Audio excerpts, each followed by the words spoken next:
Shabbat Shalom Uvorach B'Shem Hashem Naaseh Ve'Natzliach. Nous sommes aujourd'hui le vendredi Zayin Be'Adar, le 7 du mois de Hadar, Ilula de Moshe Rabbeinu Alav Shalom Soto Yegananu Al Kol Am Israël. Et aujourd'hui, nous sommes aussi le 19 du mois de février, vendredi. On se prépare pour Parashat Zachor. Je rappelle que c'est une mitzvah tassée de la Torah d'écouter la Parashat de Zachor. Les femmes, de façon générale, sont quittes des mitzvot provoquées par le temps, surtout dans cette pandémie où il y a beaucoup de difficultés en Eretz Israël, entre autres avec les Beit Knesset. Donc les femmes pourront éviter d'y aller dans le cas où il n'y a pas la possibilité pour elles de rentrer dans la Beit Knesset ou de pouvoir écouter maximum, étant donné qu'elles sont quittes, mil chatrila, eh bien, elles seront dispensées pour cette année si c'est pas possible pour elles. Et si elles peuvent, eh bien, tant mieux. Bezrat Hashem Yitbarach, on fera 2 cours aujourd'hui, Bli Neder, une sur une histoire à propos d'Amalek, tout de suite après ce shiur que nous allons faire maintenant, et maintenant sur la paracha de Teruma. Bezrat Hashem, aujourd'hui, shiur acheté par David Soufir pour la Haskara des 30 jours de son papa, Alav Shalom, Avraham Ben Chai Soufir. Ruach Hashem tenachenu began Eden Elion vechol hashorvim imo bichlal arachamim vaselchot vechen yehi ratzon venomar Amen. On demandera aussi Bezrat Hashem pour l'élévation de l'âme de Georges Eliaou Ben Simcha, Alice Shaneb Bat Finja, de Simcha Bat Lola, Tzipora Bat Zeligman, Levi Yehuda Sine Ben Eli Usaya Gérard Grulik, Haïm Aaron Yosef Ben Esther Yosef Ben Rachel Uget Shira Chaya Bat Yvonne Mesaouda, Myriam Bat Simcha Zerbi Michel, Simcha Bat Esther David, Eli Baruch Ben Marcel Michal, Sarah Bat Nena, Ufren Dada Mesaouda Bat Esther Alea Shalom, ועליהם השלום בעזרת השם, ברוך השם תנחנה בגן העדן עליון וכל השורבים עמם, ולאלף אלפי הבדלים, une grande רפואה שלמה והחלמה מהירה pour Moratim Akdosha Vateora, Aaron Ben Mesaouda. On pensera à notre ami Asher Jami Ben Moshe, qui se fait opérer Bezrat Hashem Yom Rishon Besha Eser, que l'opération réussisse grandement Bezrat Hashem. Sarah Taralia Batefrat, Miriam Yana Ben Esther Chai, Inon Ben Jessica Fleuret, Aviva Roni Machlouf Ben Sarah Ben Moussa, Aaron Ben Esther Changel, Chaya Ruchama Esther Batrivka, Gilo Ben Yasmin Yadan, Achlama Meira, Oufren, grande réfoua shlema, aussi pour, on pensera à Rivka Bat Simcha,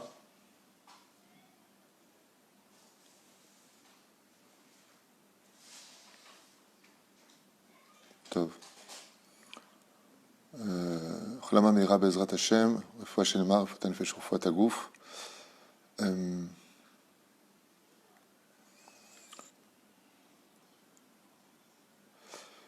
Grande réfouchement pour Leda Kala Wandi Rachel Bat Sophie Rika Bezrat Hashem Achlama Meira pour Deborah Esther Eden Bat Milen וכל אחד ואחד לאלף אלפי הבדלים לנשמת יעקב בן זענה וכן על זה הדרך.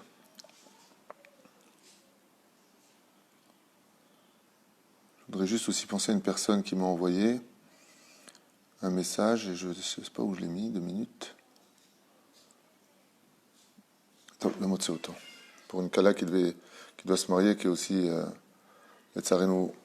malade, Refoua Shlema.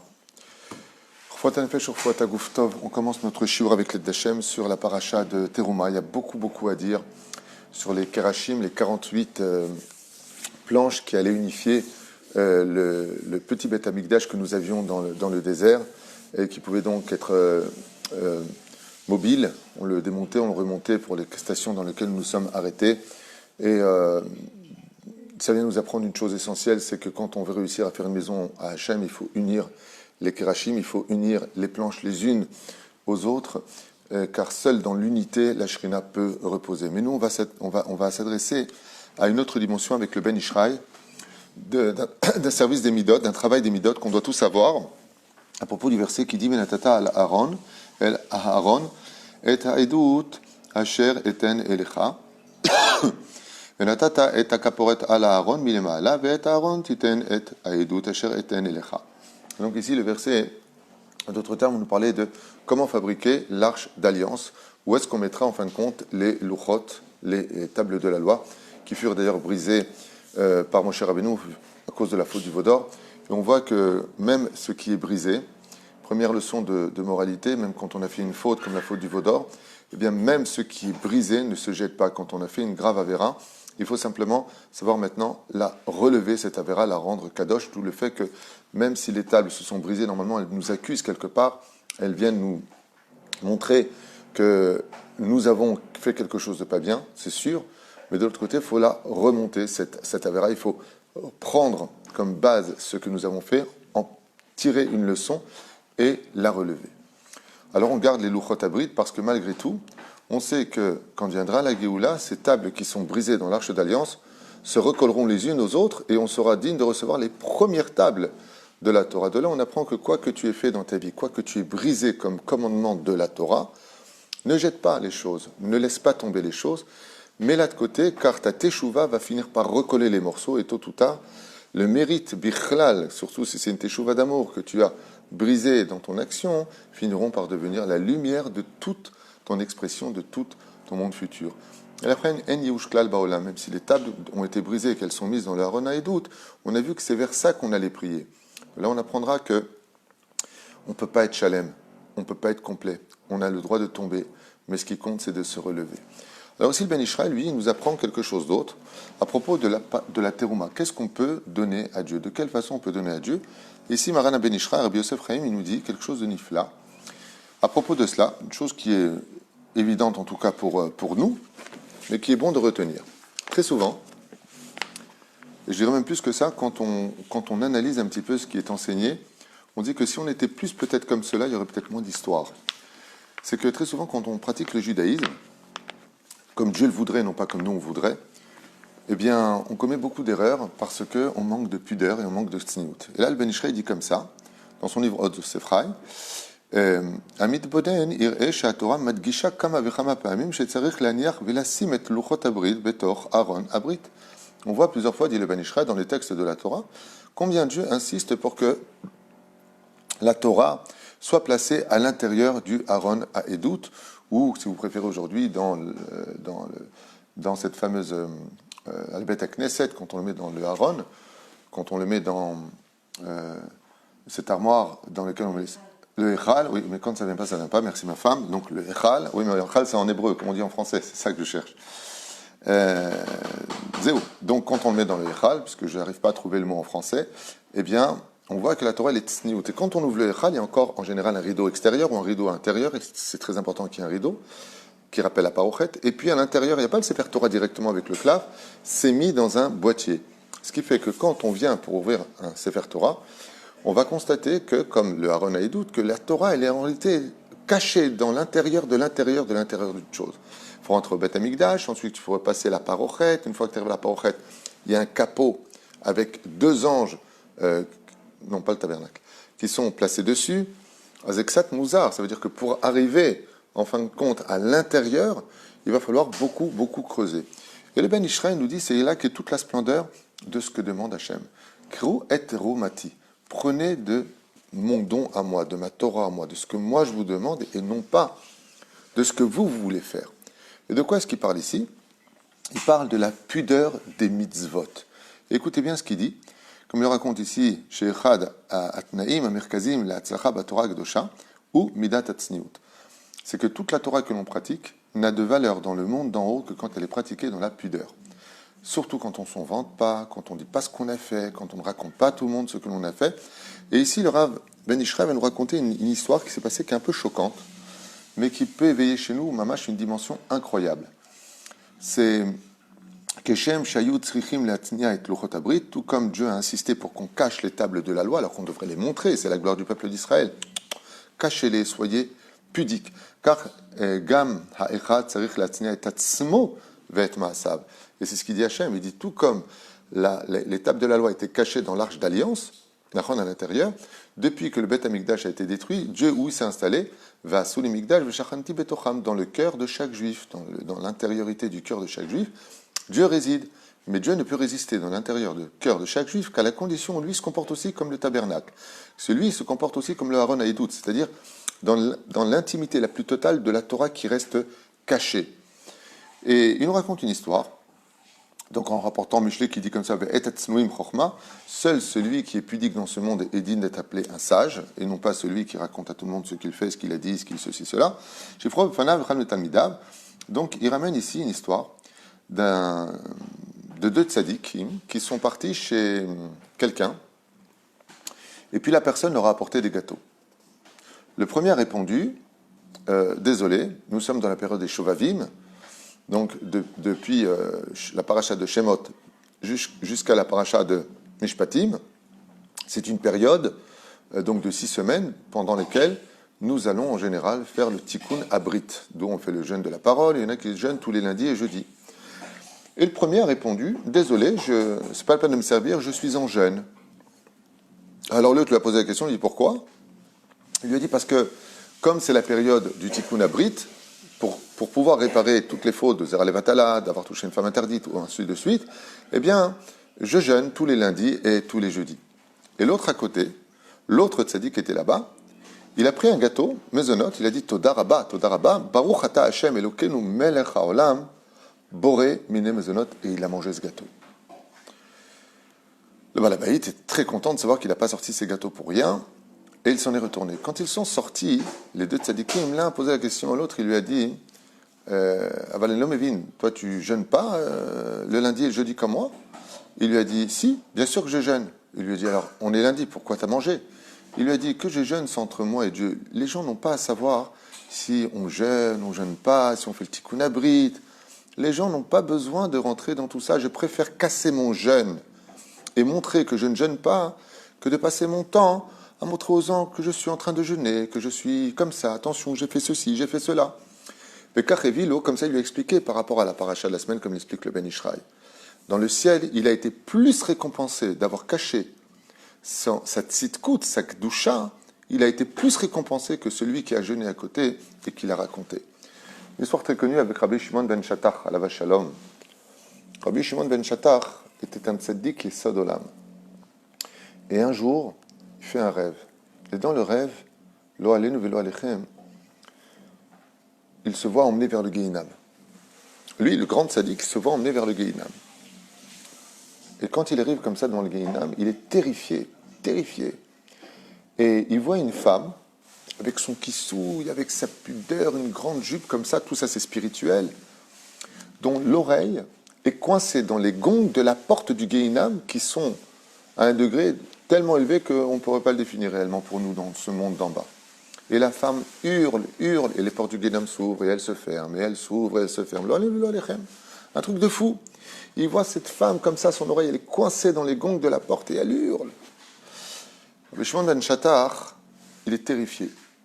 Et un ange terrible apparaît devant lui, un démon, et il lui dit, sache une chose, quand toi tu repartiras de ce monde, cette femme montera au Gan Eden, et toi tu prendras sa place. Alors il a posé la question, il a dit, mais pourquoi? Dans les rêves, il dit, mais pourquoi? Il lui dit, parce que tu as fait un éder que tu n'as pas accompli.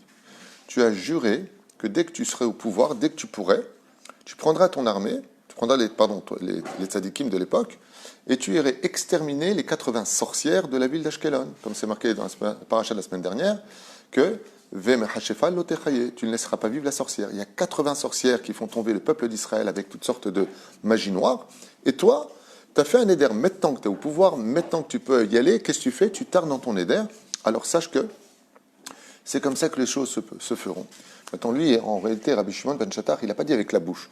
Il a pensé dans sa tête de le faire. Mais à son niveau, à lui, même dans sa tête, c'est considéré comme un éder. Car un tzaddik gamour, c'est quelqu'un qui est conscient de ses responsabilités au niveau de la pensée, de la parole et de l'action. À son niveau, à lui. Tov. Qu'est-ce que fait Rabbi Shimon ben Shattach? Il prend tout de suite, dès qu'il se réveille, des tzaddikim avec lui. Il va à Ashkelon. C'était pendant une période de pluie intense en Israël.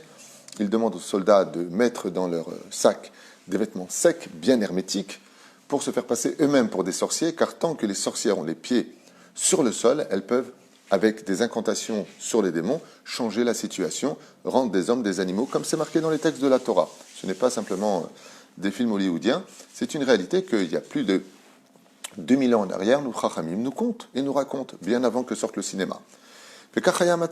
Comme ça s'est passée la situation, ils sont arrivés, Shimon ben Shattach, il a ouvert la porte, et puis il y avait une pluie intense dehors, ils les ont vus comme ça, et les sorcières se sont tout de suite regardées les unes les autres en disant, il faut qu'on les tue tout de suite, on va les transformer en je sais pas quoi.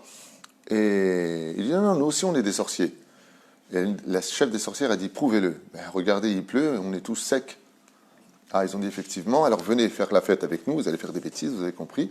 Et chaque soldat a levé une des sorcières du sol pour ne pas qu'elle puisse réagir avec sa sorcellerie, et ils les ont pendus.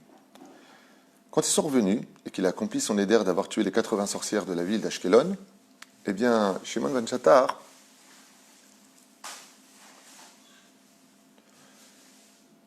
s'est posé la question, il a dit, mais cette femme que j'ai vue là-haut, pourquoi est-ce qu'elle a été punie de cette sorte que son oreille fut coincée dans les gongs des portes du Guéhinam? Et on lui a révélé que cette femme-là, c'est une grande, grande sadékette, très grande sadékette. Et elle jeûnait tout le temps, et elle faisait des mitzvot tout le temps, et elle donnait de la tzedaka, et elle allait voir une voisine pour qu'il fasse du pain pour une femme qui était pauvre de l'autre côté. Seulement quoi?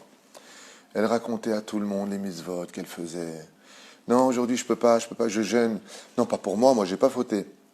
Parce qu'il y a des gens de l'autre côté du quartier qui ont fait des fautes, je suis au courant, donc je jeûne pour eux.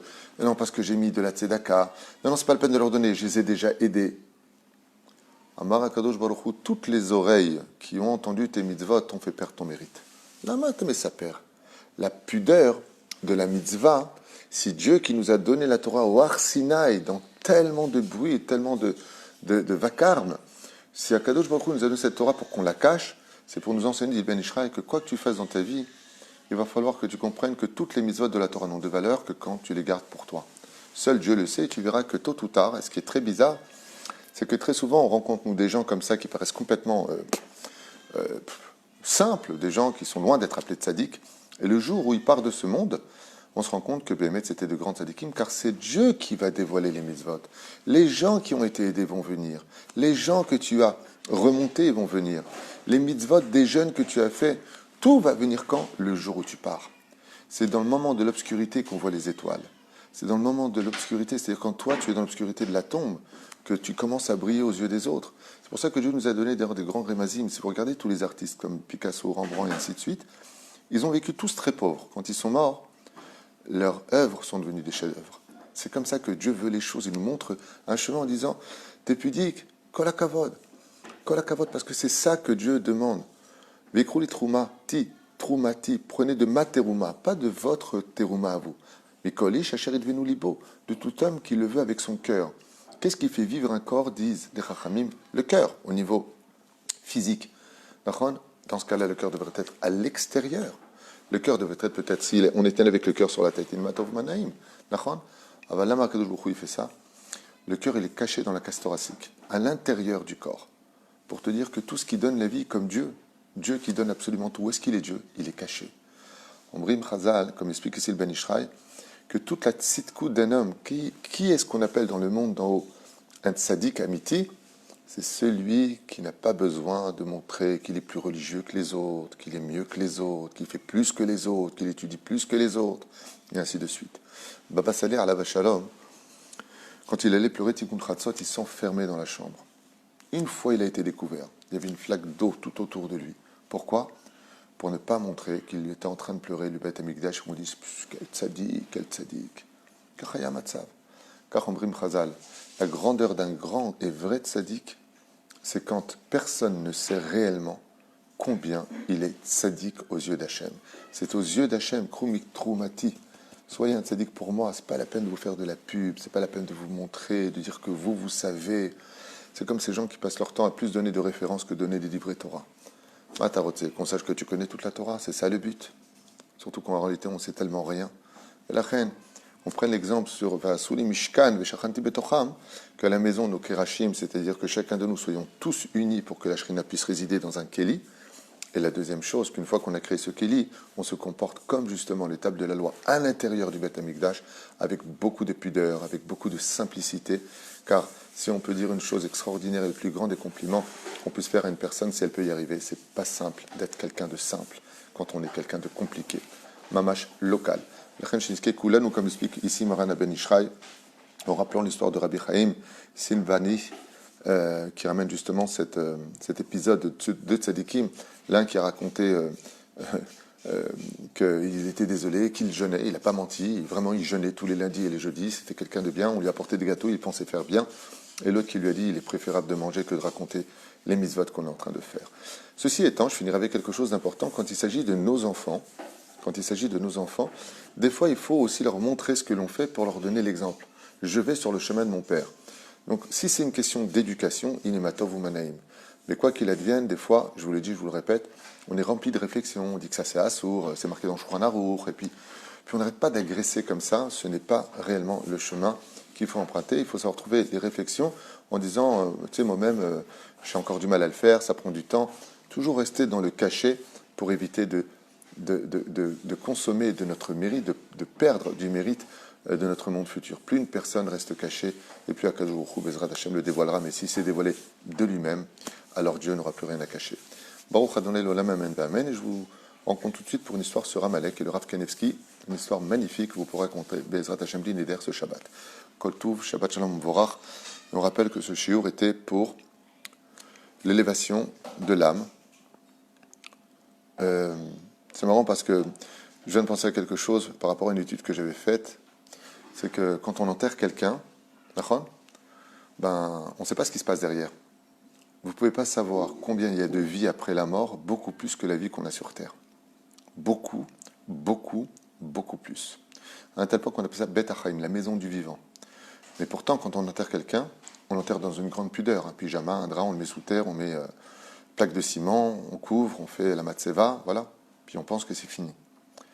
Le corps à l'intérieur se réveille et il donne des comptes. Et il se passe des choses derrière tout ça, tellement importantes. Si vous saviez combien de lumière pénètre à l'intérieur, combien de visites le corps y reçoit, combien de choses se passent après la mort. Mais qu'est-ce qu'il fait Hachem? Tout ça, c'est pudique. Plus on est pudique et plus on est beau. À l'image d'Esther, plus elle était pudique, plus elle a été choisie. Plus on est pudique, plus on est aimé des hommes. Plus on est pudique et plus on est aimé de Dieu. La pudeur nous donne toujours de la réussite.